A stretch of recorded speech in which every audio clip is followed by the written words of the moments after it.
kuna wa kufanana. Bwana anaweza, Bwana anaweza, Yesu anaweza. Hakuna wa kufanana nawe. Bwana anaweza, Bwana anaweza kuokoa. Bwana hakuna wa kufanana naye. Hebu shangwe na vigelegele kwa Bwana. Thank you Jesus. Bwana Yesu asifiwe sana. Bwana Yesu asifiwe sana. Amen. Kama umesikia sauti hebu paza salimia hewani hivi. Hallelujah. Namkaribishe jirani, mwambie karibu nyumbani mwa Bwana. Karibia jirani, mwambie karibisha jirani, mwambie karibu nyumbani mwa Bwana tena. Hallelujah.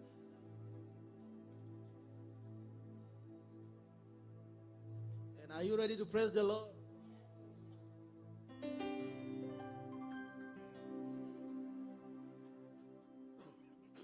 Hakuna kama Jehova, hakuna kama Jehova. Wewe ni mwema, wewe ni mwema. Hakuna kama Jehova, hakuna kama Jehova, hakuna kama Jehova. Wewe ni mwema, wewe ni mwema. Hakuna kama Jehova.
wakanaka, wakanaka,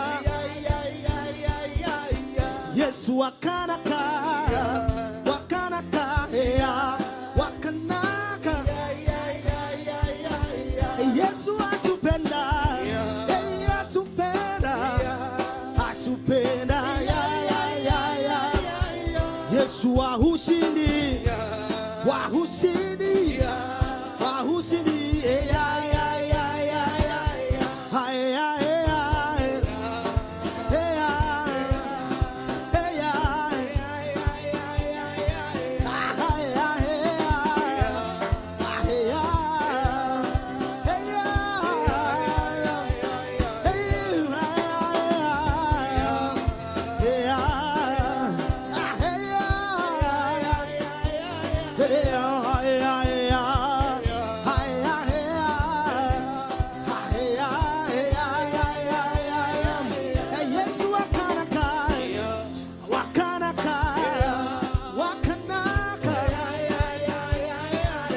Yesu wakanaka, wakanaka, wakanaka, Yesu wa upendo, wa upendo, wa upendo, Yesu twakupenda, twakupenda, twakupenda,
Yesu hatujali, hatujali, hatujali, Yesu twakupenda, twakupenda, twakupenda, Yesu abariki, abariki, abariki, Yesu ainua, ainua,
zungusha kichwa.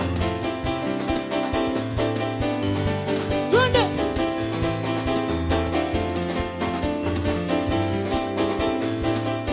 Sema Yesu astahili heshima na Yesu astahili. Haleluya. Yesu astahili heshima na ila mtu tuna Golongera Yesu.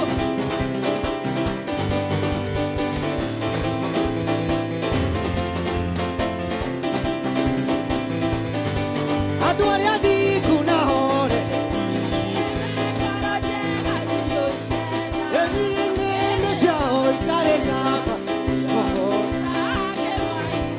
Eni hore amara. Mahana riu aregeranga. Aduada makare kenera. Odikuwa Eni kai turere. Mwadhani wako atakaneria dawa. Bera seguru. Koya dosi yako. Nenda kuhoya. Geti yako.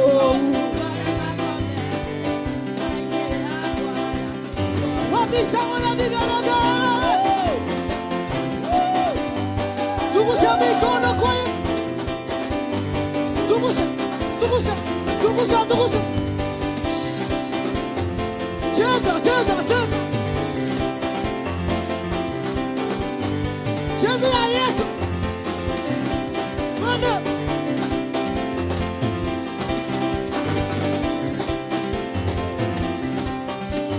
Tunainama, tunainuka, tunasema wewe ni Bwana. Tunainama, tunainuka, tunasema wewe ni Bwana. Twende. Tunainama, tunainuka, tunasema wewe ni Bwana. Tunainama, tunainuka, tunasema wewe ni Bwana. Oh, wewe ni Bwana. Wewe. Oh, wewe. Wewe. Wewe. Amina ni watches. Oh, wewe. Amina ni amina ni. Oh, wewe. Wewe. Sema wewe. Sema wewe. Sema wewe. Ah. Sema wewe. Sema wewe. Sema wewe. Ai ai. Wewe. Ai. Kila mtu twende.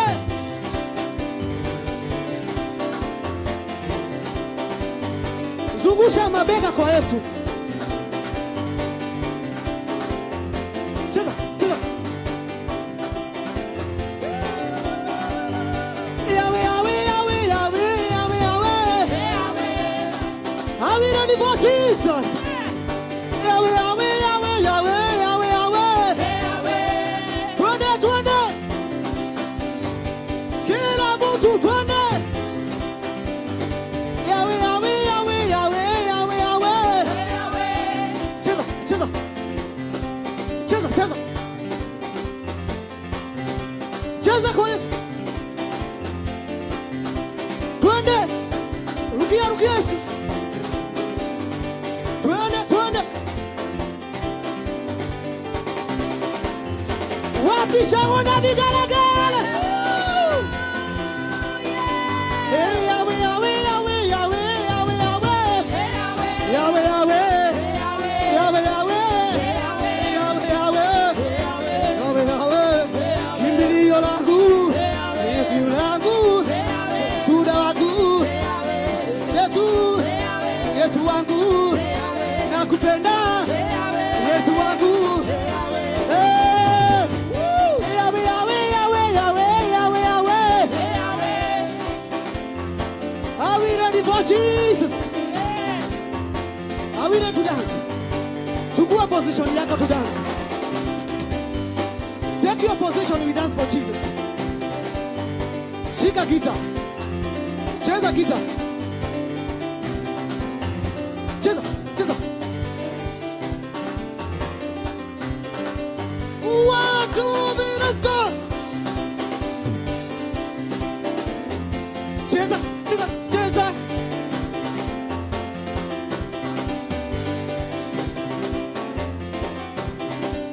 Oh, Yesu ni mfalme, Bwana wa uzima. Yesu ni mfalme, Bwana wa uzima. Yesu ni mfalme, Bwana wa uzima. Yesu ni mfalme, Bwana wa uzima. Yesu ni mfalme, Bwana wa uzima. Yesu ni mfalme, Bwana wa uzima. Semani wa uzima. Milele, wa milele, Ni wa uzima. wa milele, Cheza. wa milele, Semani wa uzima. wa milele, Ni wa uzima. Ni wa uzima. wa milele, wa milele. Twende, twende, twende, twende. Cheza, cheza, cheza, cheza. Cheza, cheza, cheza. Cheza, cheza, cheza. Cheza, cheza, cheza. Cheza, cheza, cheza. Twende. Cheza kwa Yesu. Twende. Twende. Rudia Yesu na Mungu moja. When I say 1, 2, 3, tunasonga mbele. 1, 2, 3, let's go. Rudi sasa. Are we ready for Jesus? Are we ready for Jesus? We are dancing for the King of Kings. Twende, twende. 1, 2, 3, let's go. Twende, twende, twende. Rudia Yesu. 1, 2, 3, let's go. Cheza kwa Yesu.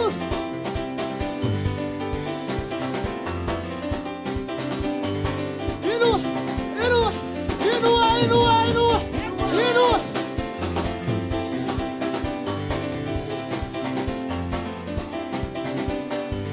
Cast your burden unto Jesus, for He cares for. Cast your, Cast your burdens hey, hey. unto Jesus, Oh, for He cares for you. cast your burden. Cast your burdens Hey, hey, hey. unto Jesus, Aha. for He cares for you. Cast your problem Cast your burdens unto who? unto Jesus, Are we ready? Are we ready? cares for you. Higher!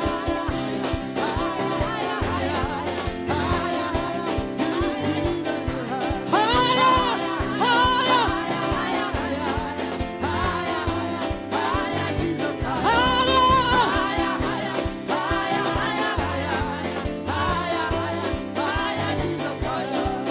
Cast your burden unto Jesus, for He cares for you. Cast your burden. Uh-huh. Uh-huh. Cast your burden. Woo! Cast your problem. Uh-huh.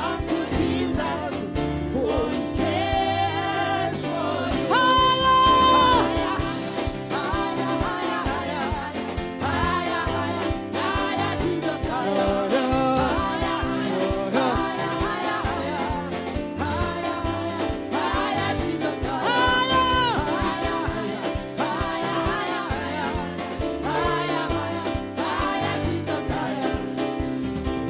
Direka mahiga maina nikukugosha ule na mlegomo. Hallelujah! Direka mahiga maina, yeah. Woo-hoo! Kaiwa kuwa twende. Endire kama higa maina.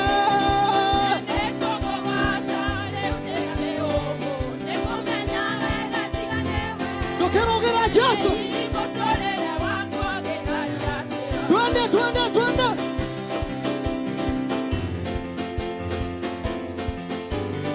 Lukia Yesu.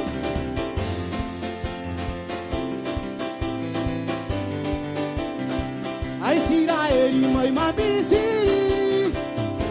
Udawa warela boto nene. Agaya keriga kiama keriga. Miriam wakyo yake hebea. Endire kama higa.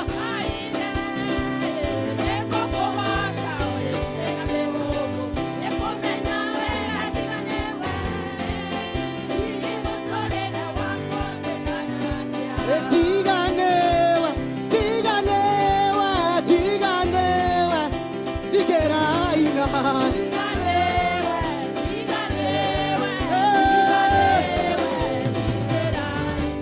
Tiganewa, tiganewa, tiganewa, ikeraina.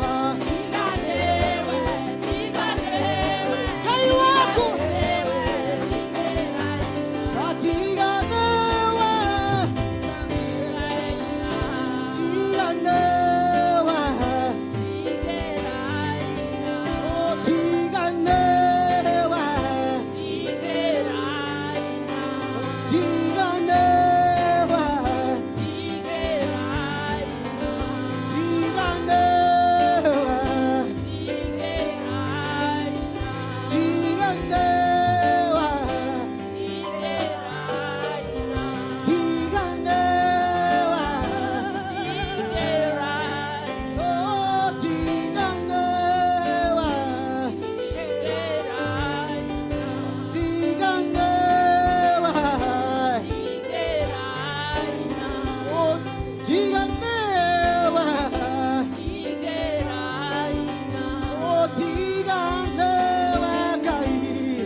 Wapishawa na vigaragara kwa Yesu. Shangilia Yesu. Shangilia Yesu. Shangilia Yesu. Mpatie Yesu shukrani zako zote. Mwambie Yesu ni asante jioni ya leo. Mwambie Yesu ni asante. We give you glory, Jesus. We give you the honor, King of Kings. There's none like you, Father. We are here to worship and honor your holy name. Receive all the glory, King of Kings. There is none like you, my Father. All the glory belongs to you. You are the honor and the finish of our life, Jesus. We give you all the honor, King of Kings. We give you all the glory, Jehovah, King of Kings. Wewe ambaye hauwezi fananishwa, tunakuabudu jioni ya leo. Wewe ambaye hauwezi fananishwa, King of Kings. Falme wa wafalme tunakuabudu.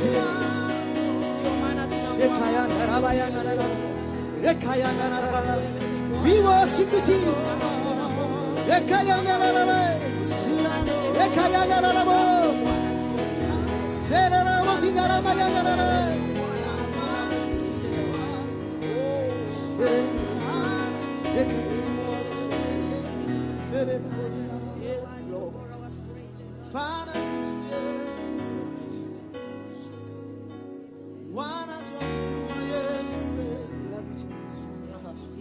Bwana tuinue jina lako usiku wa leo Bwana. Sababu Bwana ukifananishi na chochote Bwana utafanani na mtu yeyote yule Bwana. Mioyo yetu Bwana usiku wa leo Yehova na kuinamia. Mioyo yetu Bwana na kutukuza, mioyo yetu Bwana na kusifu. sababu unastahili Bwana. Ni wewe peke yako tu Bwana unastahili sifa za watoto wako Bwana. Ni wewe peke yako unastahili sifa na utukufu za wanao Bwana. Na ndio kwa maana usiku wa leo Bwana tunainamisha Bwana, tunainua sauti zetu Bwana tukisema mtakatifu ni wewe Bwana, tukisema mtakatifu ni wewe tu Bwana, katika uwezo wa jina la Yesu Kristo. Bwana unatawala milele yote Bwana, unaweza, una nguvu Bwana, hakuna Mungu mwingine kama sio wewe Bwana.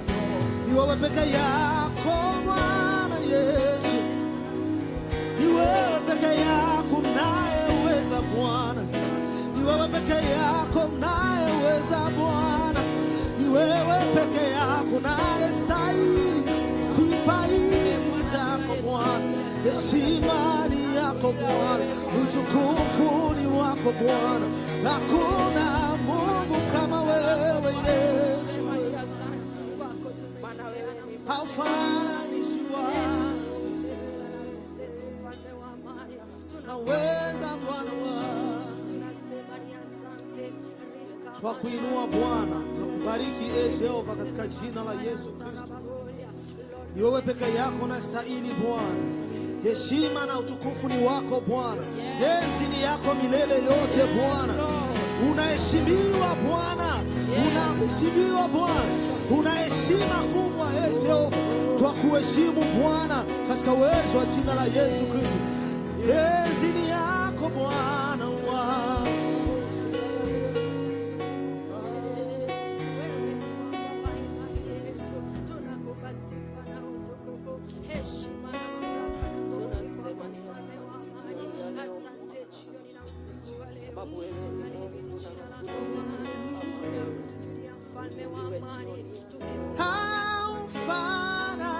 Haufananishwi na kitu kingine.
na kitu kingine.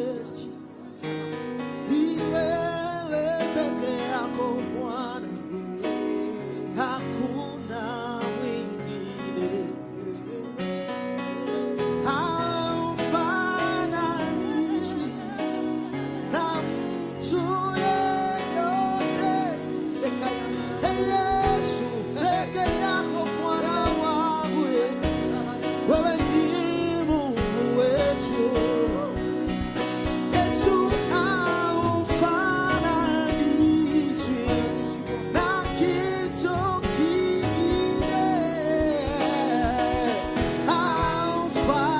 Haufananishwi na kitu kingine. Bwana haufananishwi na kitu kingine. Yesu haufananishwi, Yesu haufanani na kitu kingine. Bwana ulinganishwi, Yesu haufanani, Yesu na kitu haufananishwi, Yesu haufananishwi na kitu. Bwana haufananishwi, Yesu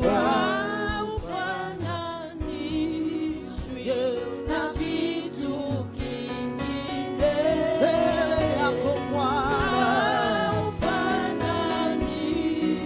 Yesu wewe, Yesu wewe haufananishwi, Yesu. Yesu wewe, Yesu wewe, twakusifu Bwana wetu. Haufananishwi na kitu. Asante Bwana, haufananishwi na kitu chochote Bwana. Ni wewe peke yako Bwana unaishi Bwana, unaishi milele. Wewe ni Mungu wa zamani zote, wewe ni mzee wa siku zote, wewe unaishi milele. Enzi yako ni Bwana, ni kuu Bwana, mfalme wa wafalme ni wewe. Unatawala Jehova, unatawala mbinguni na duniani, unatawala kuzimu Bwana. Wewe ni mfalme wa wafalme Bwana.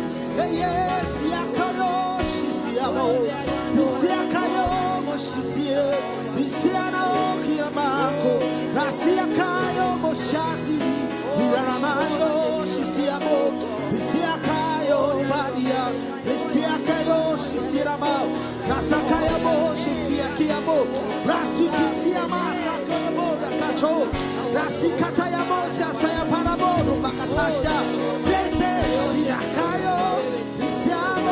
Sisiamo, nasiamo, shasirekyo, resamo, remanamo, rasayo, silamanamo, namo, rakayamo, shasio, rasakayo, shasaba, rasikatayamo, shasaba.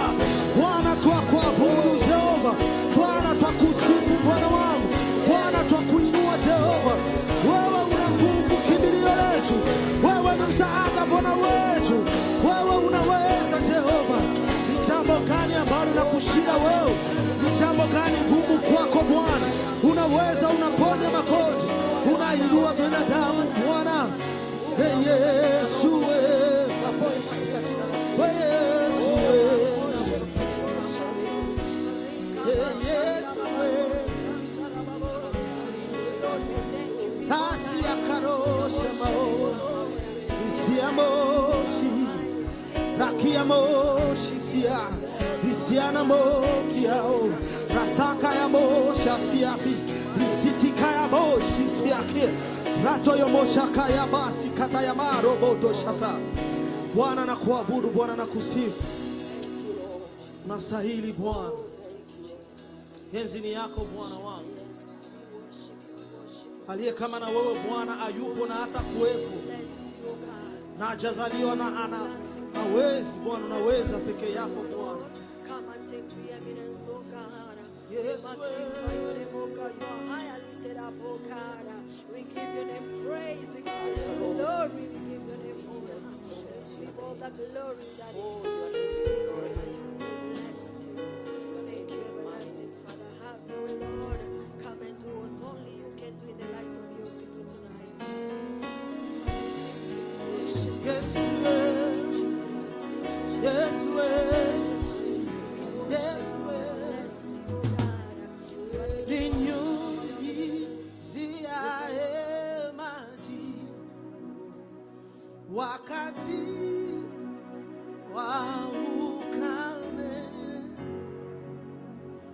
Uachi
give Jesus a shout of praise if you're in the house. Hallelujah. Give Jesus a shout of praise if you're in the house.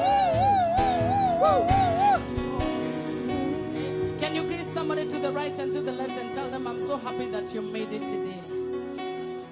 Tell them, you are the reason why this meeting was gathered. We are very happy that you came. Amen, amen, and amen. Wow. I am so glad to see many of you and excited to know that we are here for one reason. To be Asaphites. Asaphites are intentional worshippers. To be an Asaphite means that you go beyond just the throne room. You go into the holies of holies and hear what he has to say, and you begin to say what he's saying.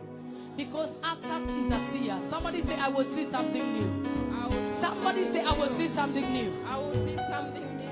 I've been ministering the whole morning in Federal Way, and I just dashed here back.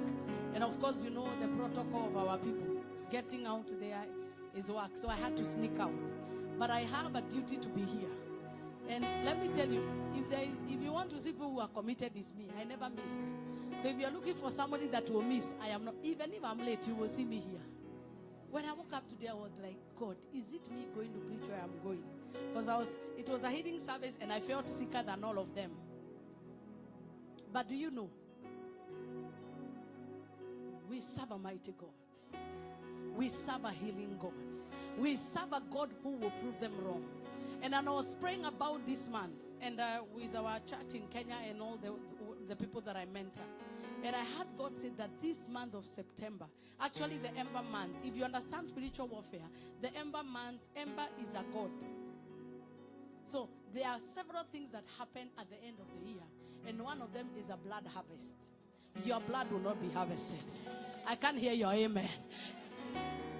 Those of you that have done some simple months, you realize people die more in August, September, October, December, and until January. And then January in Kenya, jua inaanza kuwaka.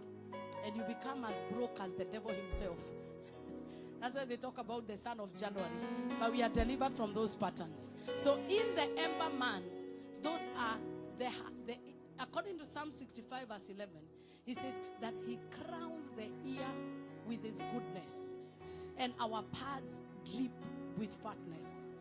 The enemy knows how to counterfeit what God is doing. So what he does, when he knows God is releasing end of year blessing, he goes ahead, because John 10:10, his assignment is to steal, to kill, and to destroy. But we are here to stop him before he stops us. We are here to stop him before he stops us. If you're in agreement, say, in the name of Jesus Christ, all the Ember months are going to be my best months of this year. If you're in agreement, shout the loudest hallelujah. Hey, hallelujah, hallelujah. He has made a way where there was no way. Hallelujah, yeah. It's the sound of victory. He has made a way where there was no way. Let rejoicing fill this house. He has made a way. He has made a way where there was no way. Victory. He's the sound of victory. He has made a way, hey, where there was no way. Let the sound of rejoicing fill this house. Come on, prophesy to somebody and tell them from the month of September to December. Prophesy to them, they will be your best months. Mwambie ngoja mambo yanaenda kutendeka. There are people who've looked down on you. They will know you again. But with the testimonies and things that God is doing, if you're in agreement, shout yes. Shout yes. Shout yes. Hey. And this is the message I had today, which will lead me to the message we are having today, because we have like 40 minutes to go. Is that You don't have to speak what was or what is. Speak what you want to be. Kila mtu wako hapa ako na mahadithi. All of us have stories. You are here because you are a combination of your past and your present. But what really counts is what you say about your tomorrow. I don't know what you have heard and what you have seen, but we are prophesying and declaring what we want to see in the name of Jesus Christ. We know yesterday was painful. We know yesterday they did not talk to you, but we are declaring in the name of Jesus, I am getting my company in the month of September, in the month of October, in the month of November, and in the month of December. I shall be crowned with my benefits. I shall not be denied. I shall not be delayed. If you are in agreement, shout yes. Shout yes. There are spirits, those who understand spiritual warfare, that hover around the month of September, October, December, because Ember is a god. But there is something about those who know their God, is that they know that Psalm 65:11 is that he has promised to crown your year with benefits. Do you know what benefits are? It means that there are additions. There are extras that God has for you. What you have seen from January to August, it is just discounts. But God wants to give the full package. Lift up your voice and say, every demonic program. You know, when you are praying spiritual warfare is not recitation. It is aggression. It is declaring war against the enemies of your soul. Because the devil will not change his mind because you are warrior.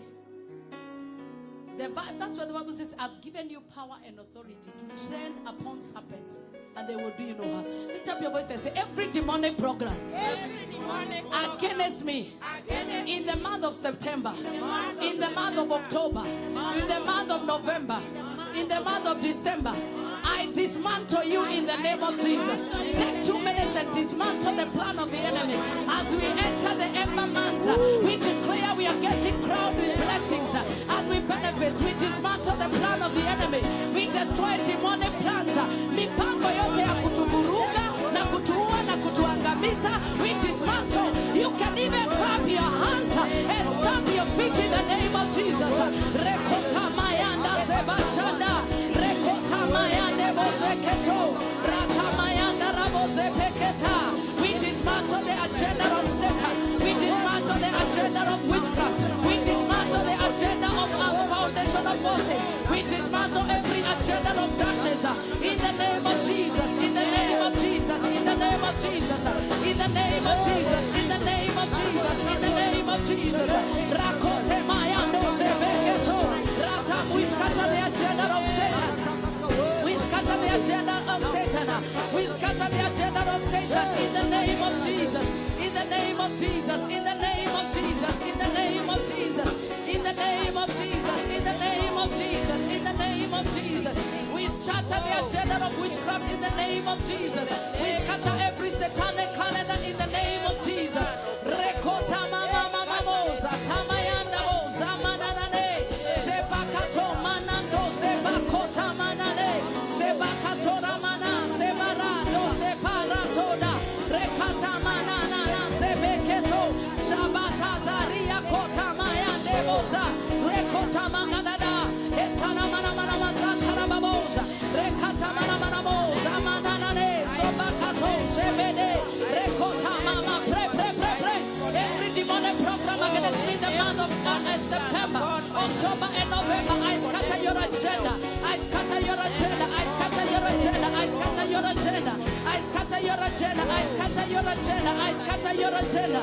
I scatter your agenda. I scatter your agenda. I scatter Mose Barada de Rekata Mayanda Ramose Batabara Baba Shandara Mama Mosa Rekata Mama Mama Mose Berekataya Rekata Baba. Scatter the agenda against your family, against the work of your hands, against those people here and those at home. We destroy your agenda, Satan. You have no power. You have no power.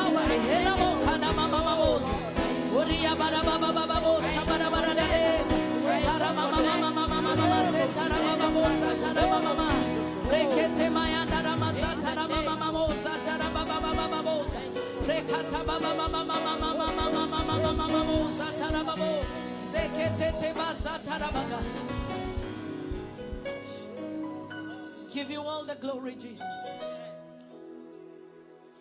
Jeremiah 48 verse 10 says that cast is any man who is lax or who is relaxed when doing the work of God.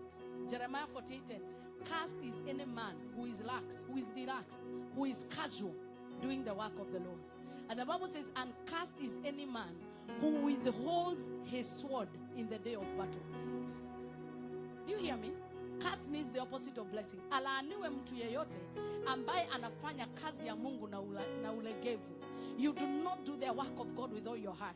You never keep appointments with God. You are never serious when you're praying. You are never serious when you're worshiping Him. You are never serious when you're giving. Na inaongeza, cast is any man who spares the sword in the day of battle.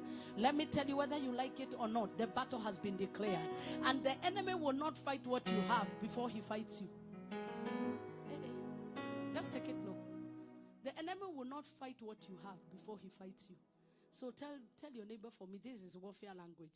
So don't mistake me. Tell them, kill them before they kill you. Pursue them before they pursue you. Overthrow them before they overthrow you. Anything negative in your life did not just happen. The enemy attacked you first. Because the Bible says you cannot enter the house of a strong man until you bind the strong man. You are a strong man. That is why the devil is fighting you. Stop living like you are a way person. Somebody said, there is nothing in me to be pitied. Your language, begin to talk to yourself in your language. He tried to break you because he knows you are powerful. He tried to break you because he knows you are a territory mover. He tried to break you because he knows you are a business guru. That's why he's been trying to break you. Why would the enemy want to break you if you are a nobody? He wants to break you because if you only know your worth, you will terrorize him. But let me tell you, we are in Asaph night. We are going to pursue. We are going to overtake and recover all. And this is a message God gave me for the month of September. And this is a message in Ezekiel chapter 12. I'll read it and then we can worship and I'll be free. Hey, tell your neighbor for me. Or tell yourself, God will prove them wrong. God will prove them. Do you know why he needs to prove them wrong? Because there are battles that you can fight for yourself. But there are other battles that he can only fight for you and prove people wrong. How do you defend yourself against people who are talking ill of you and they believe? If you hear the Bible says, whose report will you believe? It means that there are reports that are presented that are believable. Even if you try to defend yourself, Minister Gaston, people are thinking, ukiona hivyo anajitetea na mpaka nakauka mate, he's guilty. It's true. How do you defend yourself? It is where you say, this battle is no longer mine. This battle belongs to you. If there is a month that God will fight your battles, it is the month of September. If you're in agreement, say Jehovah Jireh, Jehovah Rapha, Adonai, fight my battles. Fight my battles. Fight my battles. Fight my battles. Ezekiel chapter 12 and verse 22, it says, or let me begin 21. And the word of the Lord came to me saying, Son of man. Okay, I will call myself. What is a proverb that you people have about the land of Israel, which says the days are prolonged and every vision fails? Would you take your seat a minute? So that I break the word of God for a few minutes. It's Ezekiel chapter 12 and verse 21. And the word of the Lord came to me saying. Now it came to me. So I'm telling you what came to me. What did it say? What is a proverb? What is a proverb? A proverb is a wise saying that people have. That you people about the land, which says the days are prolonged and every vision fails. Where people begin to say, even if you see them prosperous, they will fall. Even if you see them smiling, they are pretending. There are some of us who are happy and we are not pretending. Because once you know whose you are, you are no longer afraid. And then they continue to say, tell them therefore, thus says the Lord God, I will lay this proverb to rest. I will lay this proverb. Another version says that they were keeping on mocking the children of Israel because of standing on the promises of God. They were saying, we know that one day God will let us out. We know that one day God will remember us. Do I have somebody who has something they're waiting for God to do in your lives? I can imagine the more you tell people that you're waiting on God, they make it a proverb. You've been telling us you're getting married the last 3 years. Where are Mundus? God is ending that proverb. God is ending that proverb. You will not become an example of how God does not reward people. You will become an example of how God fights for people. I know the God that we serve is a mighty man of war. I know that, Gaston, Kujapa, let me always have you by my side. And my drama, BK. Hey, you, when people are leaving, you are not, you are my people. So you stay here with me. Thank you. So when that time will come where God begins to defend you and begin to introduce himself as the mighty man of God, a man of war. And when he's stopping the proverb, he is no longer involving you. There is victory God is giving you beyond your vocabulary. There is victory God is giving you beyond what you know. There is victory God is giving you beyond what you have seen. Forget about the victories you have enjoyed. Forget about the stories you have had. God is about to do a new thing. I will declare it, says the Lord. And they shall no more use the proverb in Israel, but say to them, the days are at hand, or the days are here, and the fulfillment of every vision. The day is here and is now. The fulfillment of every, not some, every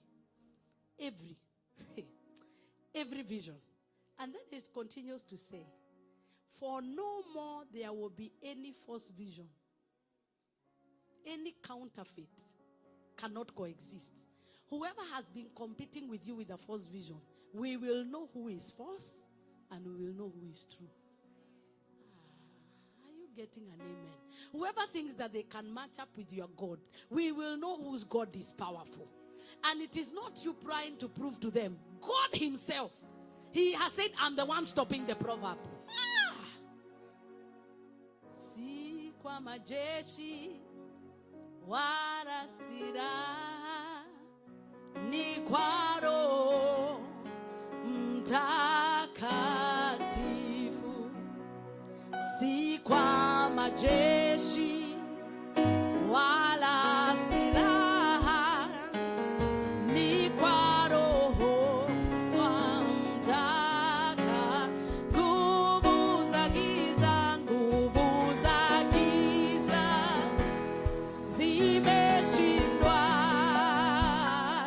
kwa jina la Bwana. Nguvu za giza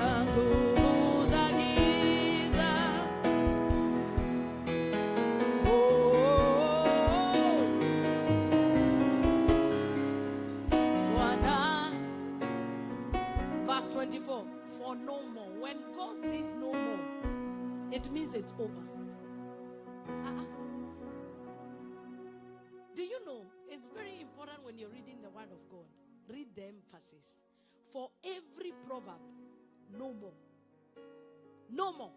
The word of God does not take time, it takes faith. The word of God does not take time, it takes, if you grasp it in the spirit. Divine or eternal time is not dependent on when God wants, it's when you're ready. Did you hear me? God can do what he wants to do for you in 2030 now, if you are able to believe.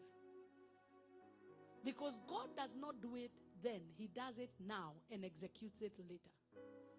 That is why when you get faith, you know that you know that you know that you know. And you don't know how, but you know it's already done. So he says there will be no more false vision or flattering divination within the house of Israel. Verse 25. For I am the Lord, I speak, and the word which I speak will come to pass. It will no more be postponed. That means when there is divination and there is witchcraft, there are prophecies that get postponed. Do you hear me? When there are false visions and people that practice divination, what happens is that even a credible plan that was supposed to happen on time can be postponed. I came to declare that every postponed blessings is coming back with arrears of bonus and bonus of blessings. Can I get a better amen? The only thing you need to say is amen. Ooh. It will no longer be. There are some of you, whatever you are praying for right now should have happened 10 years ago. But there are people that carried false visions and diviners that you allowed to thrive. Anytime you see false accusation, know that divination is at work. Because the difference between divination and witchcraft, give me just a minute. The difference between divination and witchcraft is that divination is a spirit of falsehood that coexists in the church. Divination is something that looks similar to the Holy Spirit. That looks similar to what we believe in and can live with us. It is a camouflage spirit. That's why when you're talking spiritual warfare, divination is regarded as the spirit of the serpent. It's a python spirit because it camouflages. You can be a diviner and during prophecy you prophesy, Rika, and you're a diviner. Unless somebody like Apostle Paul can discern that this girl is working by divination. And you see when the spirit was discovered in Acts chapter 16 and Acts chapter 17, apostles were flagged and almost killed in the city. It is only praise that brought them out. Anytime the Asa fights arise, the spirit of divination must go down. You don't understand what I'm saying. Apostle Paul, when he appeared, this girl was divining in the whole place and nobody knew. And you know she had even made a business out of divination. But when the spirit of divination was cast out, the whole city rose against Apostle Paul. That is why some of us who understand God, opposition gives us energy. Because our assignment is to silence diviners.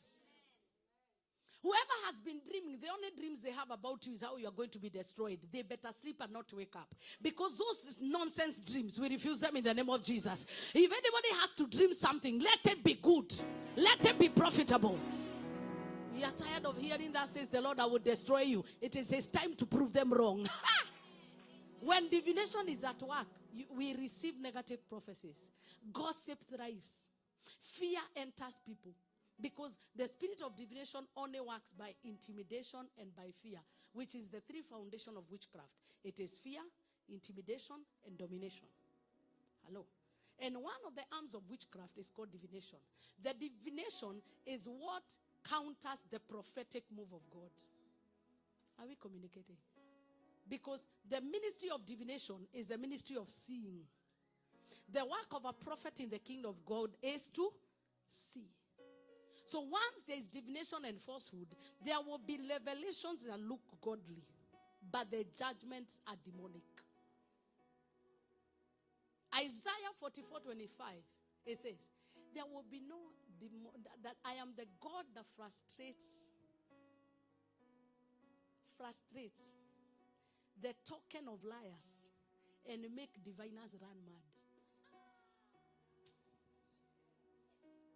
Do you have somebody who has their Bible who can? Let me just read it from NIV so that you get it. I am the Lord that frustrates the token of liars. Oh, you brought my Bible? Thank you. This is an obedient woman of God. New King James. She even brought two. Guy Modo. Jehovah. Lord, as I received this from your daughter, I gave an instruction and she obeyed. Every form of divination and witchcraft, let it be silenced. In Jesus' name, I dedicate. This is the first Bible gifts. I receive them and dedicate them in the name of God the Father, the Son, and the Holy Spirit. And thank you, Frank, for the pulpit. Somebody broke it. You will get money and buy another better one, but not today. When you are settled. I don't know who to do that stone, but celebrate Frank. He bought this podium. So it says that I am the Lord that frustrates. Okay, let me get it. Isaiah 44 verse 25. This is what it says. That I am the Lord who makes all things, who stretches out the heavens all alone, who spreads abroad the earth by myself. He gives you his credentials. In case you're doubting who said this, I am the Lord who makes all things, who stretches out the heavens all by myself. I don't need help. Who spreads abroad the earth by myself. Who frustrates the signs of the babblers and drives diviners mad. Who turns wise men backward and make their knowledge foolishness. Verse 26, I love it. Who confirms the word of his servant. Not servants. Singular. Because if you have more than 2 servants of God or prophets that prophesy in your life part time, you are a dragon. I have realized that even in my own life, I don't have 2 men of God that speak over my life. There will always be one that has the word of the season. And I suspect you are here because I have it. And I'm not saying every other word you have heard is not relevant, but at least this is my space. And this is what the assignment is. That God will prove them wrong. God will prove them wrong. God will prove them wrong. God will prove them wrong. He says that he confirms the word of his servant and performs the counsel. So, counsel of his messengers, meaning that when they are speaking from the place of the word of his servant, it means that there is the Rhema word that God speaks. But there is also the counsel that comes from the prophet themselves. The spirit of counsel means that after they interact with the word of God, they bring divine counsel. God regards this as a divine instruction. I've worked with people who don't know how God works. And I talk to them casually, and I tell them like it's a suggestion, but they do not know it's divine counsel. Then later they told me, and Reverend, you told me. And I told them I didn't know. But it's because when you walk with God, you begin to imbibe into divine counsel without even knowing.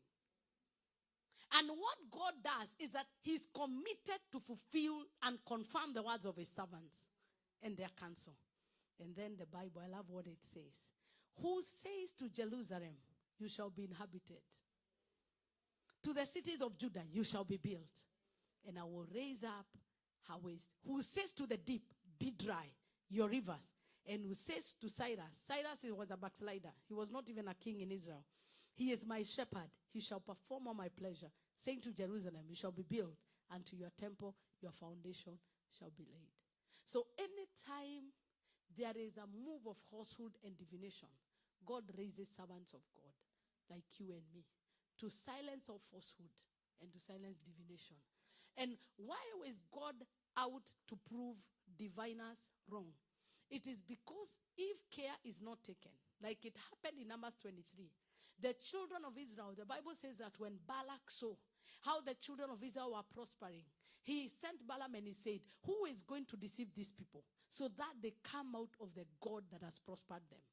If you're no longer enjoying the Rhema word of God or the living word of God, what happens is that deception comes in. And before you know it, you become a backslider and the enemy starts stealing from you. We refuse. We refuse. Even in this land where there is hardship, we will prove the enemy wrong. So when Barak looked at the children of Israel, he said, who shall cast them for me? And Balaam presented himself and he said, I will cast them. I will go and cast them. And he volunteered. And he said, this is the formula. The formula is get 7 bulls, and put them in the mountains. We'll sacrifice. I think we dealt that with last Sunday. And he said, let's build a sacrifice. And so to speak, God turned the mouth of Balaam that instead of cursing, he started blessing. Do you know why? God has some people to prove wrong. God has some altars he must prove wrong. There are people that wrote you off very early. God must prove them wrong. There are people that talked about you and they hurt you and you have never been compensated. I hear the Lord say in the month of September, I am not only going to defend you, I am going to compensate you. There is a proverb that must end in your life. You are not going to be the crying Hannah forever. A time is coming, you are giving birth to your Samuel. You are not going to be the barren woman of the altar ear by ear. The Lord is turning around your story. You are no longer going to be Jabez, the man that lives in pain. A time has come and is now. You are no longer going to become a proverb. You are going to be blessed. You are going to be increased. You are going to be wiped your tears because the Lord is in the house. They know you as a woman with the issue of blood. But a time has come. The issue must let the woman go. And the woman will be seen glorifying God in the city. Washington has not seen you. Washington has not heard you. Your village has not heard you. In the month of September, God is unveiling you. your vision, your vision, your vision, your vision, your glory, your dream is arising in the name of Jesus. If you're in agreement, shall we yes? Shall we yes? Shall we yes? Shall we yes? Rakamayande, Sharamayanda, Rekazamaya, Shariaramande. Rakamanahande, Ruba Sekabadaha. Forgive me if you feel I'm too fiery. I have been called for my type. For there is my type that has been crying in the wilderness. People that are looking for a God that carries fire. People that are looking for a God that does not fire. Those are my kind. Those are my kind. Forgive me if I'm too fiery, if I am too loud. I am called for a generation as this. We have been warming the pews ear by ear, and diviners are thriving. Strife is thriving. People are dying. Somebody has to draw the line and say, if I be a child of God, let fire fall. If I be a child of God, let fire fall. If I be a child of God, prove them wrong. Prove them wrong. We are a generation of people that don't beg. In case you're in that company that begs, me, I'm not. You cross my path, you pay for it. And I will not deal with you in human form. I know where to take my battles. Because if you are not for me, then you are against me. And if you are not helping me, then the enemy sent you. If you don't come to my side, you and the enemy, I'm setting you packing. You are either hot or cold. You are either for me or against me. You are either moving forward or moving forward. Even in the Bible does not allow middle ground. I am more afraid of people who keep friendship with my enemies. If I know you are my enemy, I will say that. You don't like me. And you are my best friend. And you keep company with my enemies. I'll run from you. Because what makes you comfortable? Where I'm persecuted. That's why he says, I am a jealous God. You are either hot, you are either on fire, on water. This middle class religion, Christianity, we serve a God who kills. We serve a God who resurrects. We serve a God who says in Exodus 18:22 that thou shalt not suffer a witch to live. But because you're in America, you think people don't practice witchcraft. I was in one of the meetings somewhere in a particular city. And I went. I was invited to be the guest speaker. It was a big meeting by the grace of God. And when I went, I did not know that people some of them in the praise and worship, when you are busy asking for tea bags, they are busy asking for charms. Yeah. Ignorant believers think, me, I have nobody who can bewitch you. The fact that you don't acknowledge witchcraft is there shows me that you are a victim. Because if Jesus himself acknowledged the devil is there, he called him the God of this world. Why? And then when you do spiritual warfare, people say you are giving attention to the devil. Who goes to see Jesus after 40 days unless they carry power? And he gives him a present after 40 days of fasting. Tells him, I'll give you the whole world. It tells you he has power. And you can't. Why would God give you power to train upon serpents and scorpions if they are not there? It's only that they don't come. You've never seen a scorpion in your life, but they hide in people. Lift your voice and say, any scorpion in the company of my friends, be exposed and disgraced. This month, God will prove you wrong.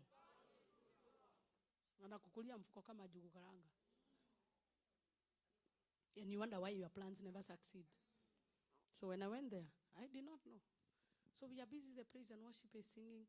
I did not know that some of them, they even go to South Africa, they go to Uganda, they go getting charms. So I always pray. And one signature of my ministry is, if you carry witchcraft, you can't be my friend. Because prophets and witchcraft and divination is the arm of the devil. Prophets, their work is to bring divine glory and judgment. That's why they are this finger. They are this finger, because they judge. Of course, an apostle being the foundation. So what happened is that the sound refused to work. It couldn't. They couldn't. They tried everything that could be done. The sound could not. And it's a very well prepared for meeting. There were many women. Then the host got frustrated and told me, okay, Reverend, just come. However, God will help you because people will go. Holding the microphone, everything came back. I am not the miracle worker. God needed to prove some witches wrong.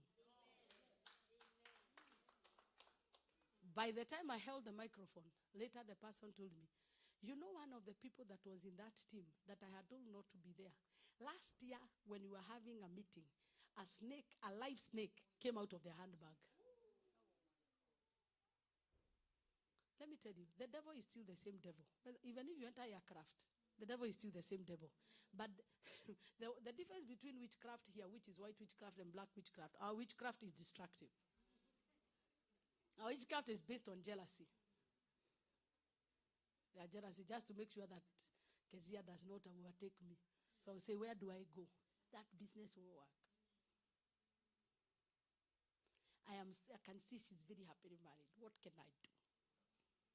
I will throw charms. It's destructive. But white level witchcraft, it is issue-based. I want money. How can I control this atmosphere? It's only my business. At least that is more advanced. It's profitable.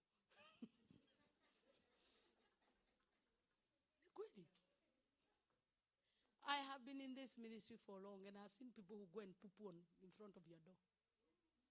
Yeah, I've heard. I've gone to places where people are throwing stones and you don't know who is throwing. Yes. Do I have people who understand what I'm saying? And later when you find out, it is destructive witchcraft. Because it is people who are so annoyed by your prosperity that they can do anything to destroy you. It's only that there is law. They can't slaughter your neck. They are called diviners. And they are the people who can go for prayer and fasting for 40 days to make sure they want you dead. They did the same for Apostle Paul. The Bible says that Jews fasted for 40 days and 40 nights, saying that they will not break their fast until Apostle Paul dies. I have been a victim of that. I've had people who went to prayer and fasting to kill me. But I lived more. Because there is no divination. There is no sorcery against you. Any evil publication you see of a man of God who lives with God, it is a work of diviners. It is a work, because how else will they stop you unless they use falsehood? Because falsehood is their right hand. But when God speaks, he does not take a microphone. But individually they know he spoke. God will visit the houses of Balaams. God will visit the houses of those evil seers. And he will teach them a lesson they will never recover from. Yeah. Now where do I begin? I have so many testimonies to my record of how God can prove people wrong that I am afraid. I am afraid. That's when David came to a place when he saw the servant that rejoiced when Saul died. And he told him, why are you not afraid to report that the blood of the anointed, he died like he was not anointed, like there was no oil on his head. I will anoint you today. And one of the anointing you will receive, if you want, is touch not anointing. God knows how to prove people wrong. And how he proves them wrong is touch not my anointed and do my prophet. So who would want to harm a prophet? It is only somebody carrying a demonic spirit. Who would want to hurt you na vile hunaga mambo mingi? It is only somebody that is annoyed about the God that you follow. How are we communicating? Saje muna wewe unaga mambo mingi ni kujifurahia tu. So nasema wananiulizaga nini? It is because the oil on your head disturbs some kingdom somewhere. Do you know when you're a believer, you live in a territory, the devil knows there is light. The more you pray in your house, the more you attract demons. So you are just saying, I'm just minding my own business. But the light you carry is affecting the whole of that neighborhood. So the devil will mobilize all the demons to come and fight you. But we are here to equip you and to take territories for God. Even the houses we live in will testify that we have a God. Lift up your voice and say, my God and my Father. In this month of September, identify every altar and every diviner and prove them wrong. Prove them wrong on my behalf. The prayer you pray, arise and defend me, Jehovah. Arise and defend me, O God. Arise and defend me, O God. Arise and defend me, O God. My life is not my own. To you I belong. Just continue praying, continue praying, continue praying. I give myself away. I hear people here, you've been treated badly for a long time. This man, God will prove your enemies wrong. My life is not my own. You've been trying to prove your innocence for a very long time. To you I belong. I give myself away. I give myself away so you can use me. I give myself away for you. I give myself away so you can use me. I give myself away for you. I give myself away so you can use me. I give myself away for you. So what are the requirements for God to prove them wrong? Number one requirement is hunger. Somebody say hunger. Somebody say, I am hungry for you, oh God. A hungry man can never be restful. A hungry man can never rest until they get what they are looking for. Blessed are they that hunger. There is a blessing for hungering. Hunger is not a feeling, it is a need. Lord, I need you. Oh, I need you. Every hour I need you. Oh, my wrong defense, my righteousness. Oh Lord, how I need. Lord, I need you now. Lord, I need you. Oh, I need you. Every hour I need you. My one defense, my righteousness. Oh Lord, how I need. When Samson no longer hungered for God, he became a laughing stock to the Philistines. There is no child of God that is supposed to suffer shame unless they miss their place in hunger. Samson was being used by God in a mighty way until he started commonizing what he had. And he will say, the Bible says that he will say, I would arise and do the Philistines like I used to. But he did not know that that day was the last day. I wish Samson knew that sleeping with Delilah would have costed him his eyes. There are many of us, our eyes have been stolen. May the Lord restore your eyes. May the Lord restore your strength. May the Lord restore what you deserve and what you have. When the hunger for Samson dwindled or went down, he suddenly, the Bible says, and Samson had a love for other women. That appetite you have is not normal. It is divination that is pushing you there, because the enemy knows it's a matter of time. He will take your eyes out. An anointed man who could take 300 foxes and tie them together, the tails. How does one person tie tails? Do you know how foxes are fast? You tie the tails of 300 foxes together and take them out. The only appetite that destroyed him was the appetite for women. Be careful. It's not every bed you sleep in that is a bed. Some of them are gateway to hell. And imagine a man who would carry the gate and put it on top of the hill and come back. A man who would take the jawbone of a donkey and kill 1,000 in a day until it clung to his hand. A woman, in the lap of a woman, he became a puppet. Do you know what disappeared from him? His hunger for divine intimacy. Anytime the enemy lies to you that you can do it without God, your appetites begin to speak back to you. You suddenly, I need another woman. I need another man. I need more money. I need this. But you do not know it is a bait.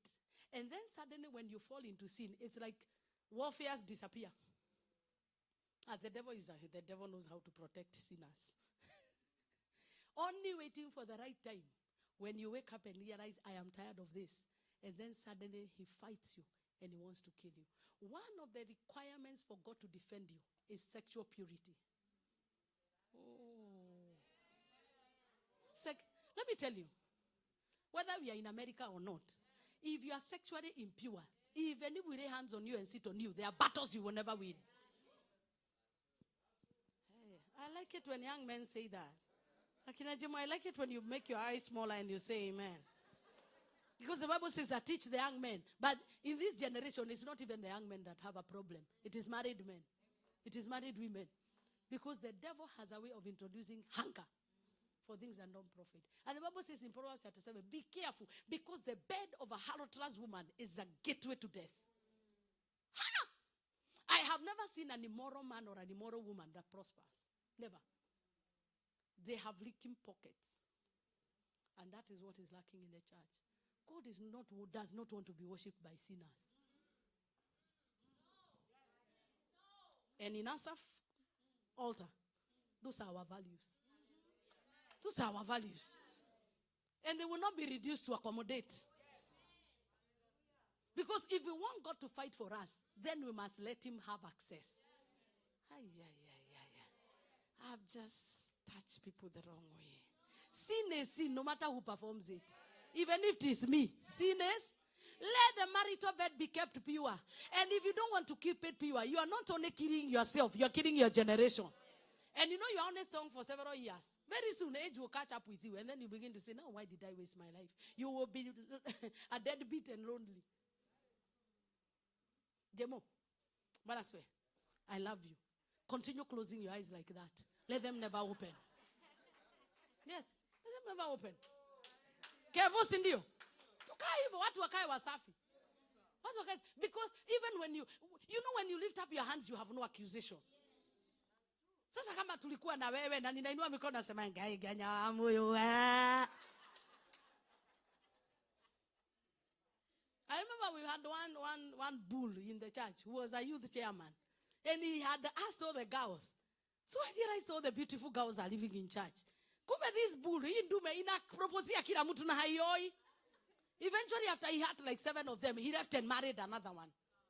I say the devil is a lie. I knew he was not alone. He was carrying a spirit of divination. With the minute you stop hungering for God, you begin to hunger for your body. And you know, immorality is expensive. Do you know covering the sin of immorality, how expensive it is? Kuchukulia simu bafu. Kevu. Kudelete na kuondoa evidence. I don't know how sinners survive. You must be a genius to do that. What do you think? It's expensive. Have kudanganya kama umefungua macho. Dimo. Righteousness is easy. Living a straight life, even defending somebody that lives a holy life is easy. It's so easy. Situnyoroshe tu. Ndio Mungu atupiganie. So even if we pour a whole bucket of oil on your head, if you no longer hunger for the things of God, the enemy will have access.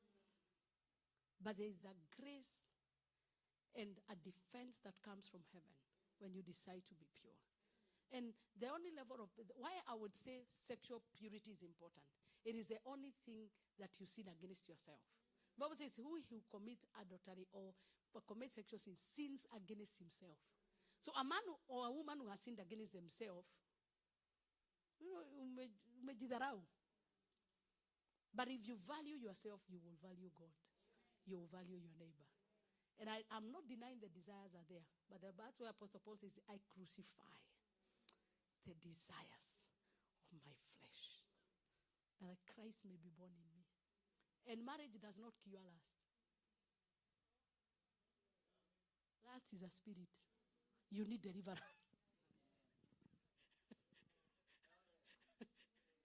Being single is not the reason why you are burning with passion. Kuna kitu ndani lazima itoke. There is a tenant. Yeah. Today there must be an eviction in the name of Jesus. Because you can be single and still be thinking of how to glorify God. You still can be single and be saying hallelujah. Yes. It's possible. As a man thinketh, so all those categories I have mentioned, the only thing that the enemy is able to take away from you is your hunger. And I pray that God will restore hunger in our lives. That the way we look for money, we will look for God even more. I like the way that you are all hardworking. Oh my goodness, Americans are hardworking. But if we put the same weight in looking after God, I can tell you, you can have the best of both worlds. And I know you look for him, but God is calling us to a higher dimension. Would you lift up your hands and cry to him, Lord, where I have polluted myself, I pray that you may sanctify me. Pray for sanctification. For 2 minutes, pray for sanctification. Pray for sanctification. You could even stand up on your feet and just cry, Lord, I pray for sanctification. God wants to prove people wrong, but it doesn't have to be you. Let it be them and not you.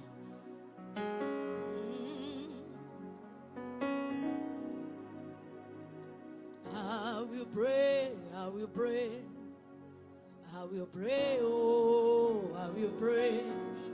Because if I don't pray, Satan will make mess of me. I will pray, I will pray, I will pray, oh, I will pray. Because if I don't pray, Satan will make mess of me. I will pray, I will pray, I will pray, oh, I will pray. Because if I don't pray, Satan will make mess of me. I am the presence of God. I am his atmosphere. Everywhere I enter, Jesus Christ is seen. I am the presence of God.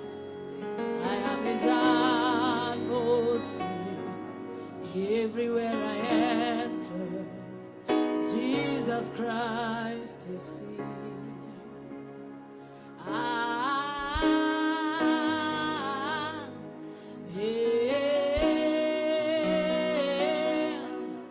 Yesu astahili heshima na utukufu.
The second thing that you need for God to prove them wrong is the spirit of prayerfulness.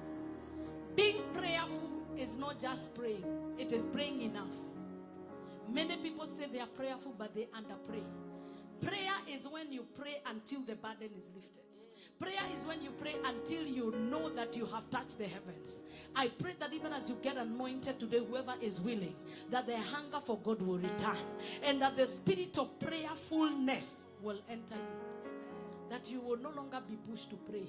You will be waking up and praying, driving and praying, and not only praying, but praying with breakthrough. You will not just be mumbling tongues that are dry. You will be able to access the presence of God. Come, Rispa, something is happening to you right now. Marekoza mana mana mana mama mama. Shera magada da da da da da.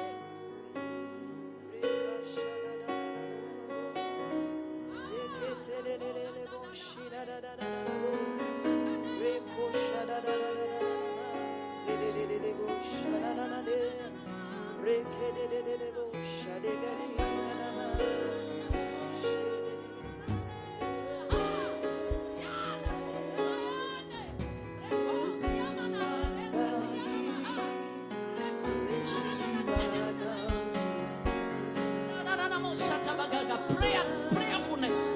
Lift up your hands if you're baptized in the Holy Ghost. Begin to pray in the Holy Ghost. And if you're not baptized in the Holy Ghost, say, Holy Spirit, I need you. Holy Spirit, I need you. Holy Spirit, you are a servant of God and you know. You are a servant of God and you know. Just kneel down.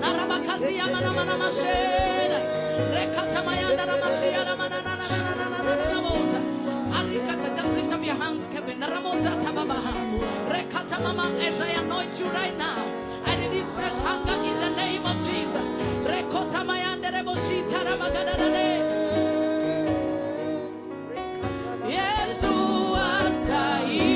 Continue singing.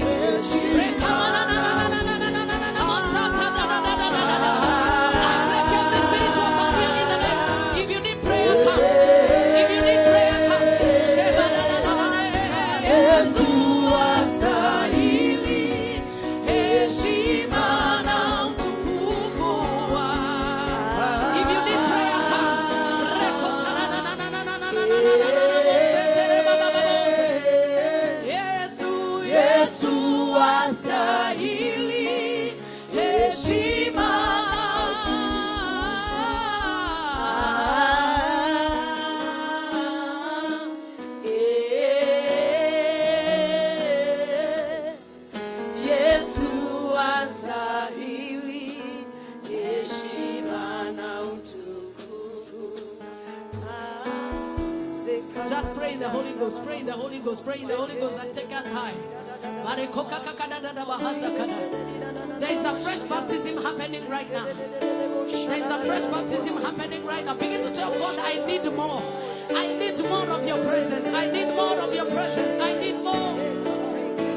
I need more of your presence, God. I need more of your presence, Lord. Need you more of your presence, oh God. You alone. Feel me, Lord. You alone. Feel me, Lord. You alone.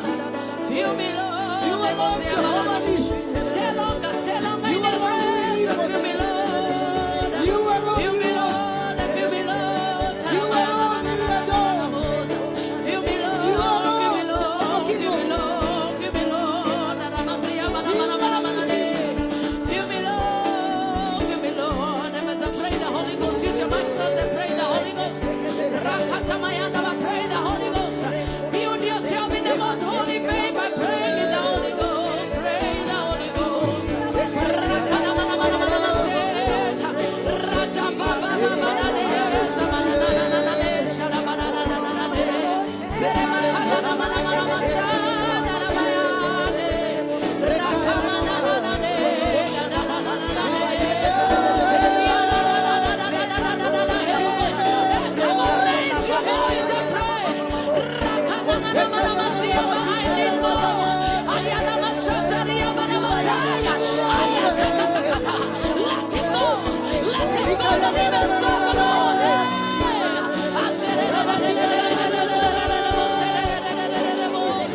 Receive in the name of Jesus.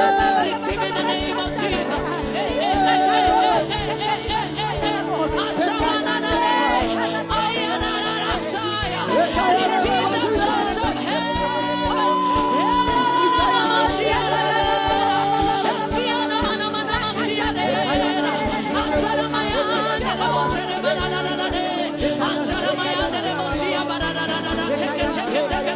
In the name of Jesus. In the name of Jesus. In the name of Jesus. Let every obstacle, let every heaviness be lifted in the name of Jesus.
up and be the same.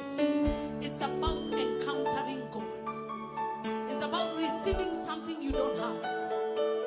And if God can move in other nations, in other territories, He can move here every Sunday. Every Sunday. Every Sunday. Because we hunger for Him.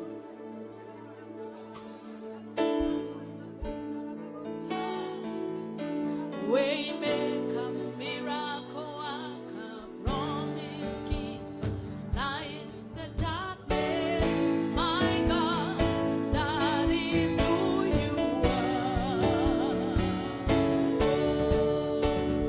Waymaker, miracle worker, promise keeper, light in the darkness, my God, that is who you are.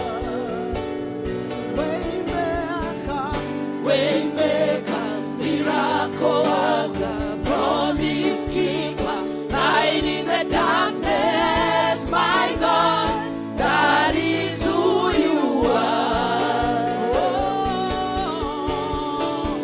Waymaker, miracle worker, promise keeper, light in the darkness, my God, that is who you are.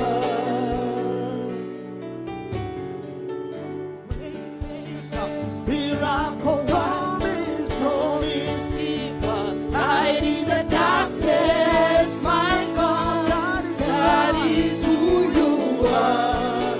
We see Waymaker, miracle promise keeper, light in the darkness, my God, that is who you are. Waymaker,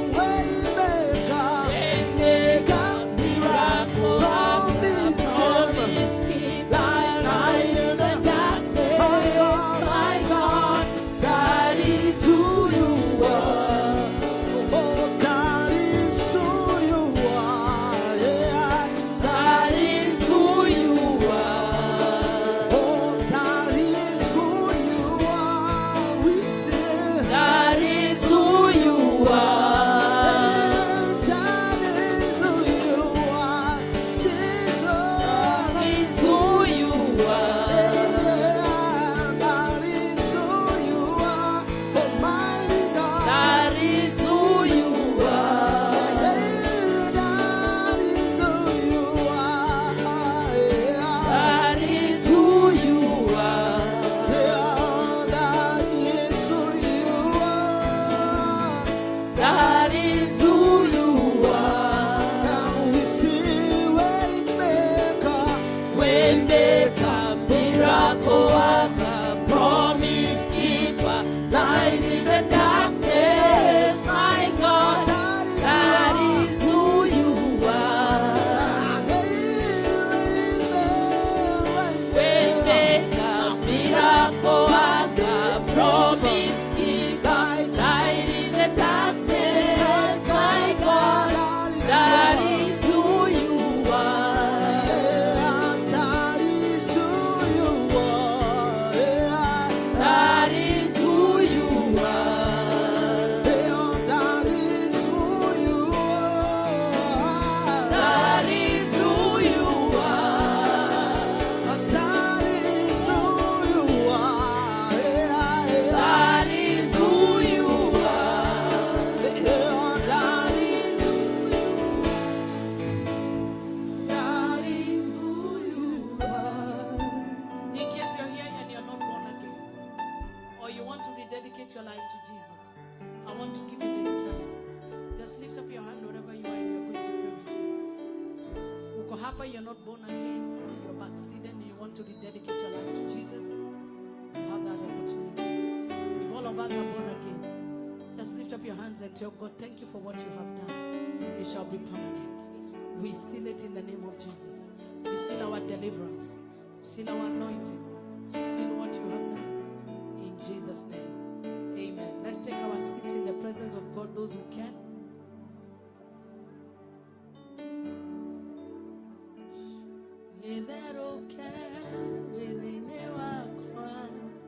Githerũke gĩthima kĩa muoyo, nakĩo gĩkeno kĩonokio wakwa, gĩtuĩke nĩkĩo hinya wakwa, gĩtherũke thĩinĩ wakwa, gĩtherũke gĩthima kĩa muoyo, nakĩo gĩkeno kĩonokio wakwa, gĩtuĩke nĩkĩo hinya wakwa, gĩtherũke thĩinĩ wakwa, gĩtherũke gĩthima kĩa muoyo, nakĩo gĩkeno kĩonokio wakwa, gĩtuĩke nĩkĩo hinya wakwa. I am so happy to see Linus in the house. Linus, asante sana. You know, this gentleman Linus is the reason why we are all here. He's the one who showed me there is a hall here, and he brought me and used his credentials to have us come here. Can we celebrate Linus? Thank you so much. And not only that, he's been providing security. You see that white lady you see? And the security team, he's been providing it for us faithfully every Sunday. It is not possible without great people like him. I appreciate each one of you.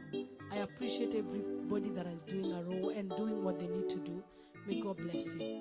Right now, we are just building up to something. When it builds up, there will be no gaps to fill. So take your space now. We need intercessors. Every Wednesday is our prayer and fasting day. So in case you want to be part of it, you can register. We enroll you in our WhatsApp group so that when you're having a Zoom Wednesday prayer meeting, that starts from 8:30 to 9:30 p.m. We change only if we have to, like last Wednesday. But we are faithfully praying and God is with us. Because we have the foundation of purity, the foundation of prayer and fasting, of kingdom service, of giving. I have seen giving I've never seen before in this place. Oh my goodness, people are giving here. And in case you want to be a blessing, we want to buy another TV. One person asked me today, I don't know that she's willing to buy one, but I already know we need at least two screens, so that we are able to cast the songs and do our announcements. So there is a gap to buy that. The technical department have already bought a mixer. They organize themselves and they say they'll buy it, $3,000, just like that. They told me, Reverend, preach. Leave that alone. We'll deal with it. I like the way George says it. George tells me, Reverend, leave it alone. We got it. Like an American. And I say, oh, okay, we got it. And I say, hallelujah. Munene told me that, TV, don't worry. He told me that. So I know he's getting one. So we have one more to go. So as we get that, and of course, we are building up towards the overflow on November the 1st. So for now, whatever you give is going towards the kingdom. We don't want to do fundraising to preach. No, we don't. And I believe that is what heaven wants. We will just be saying, let's go and do a meeting. We have 100,000 to do that.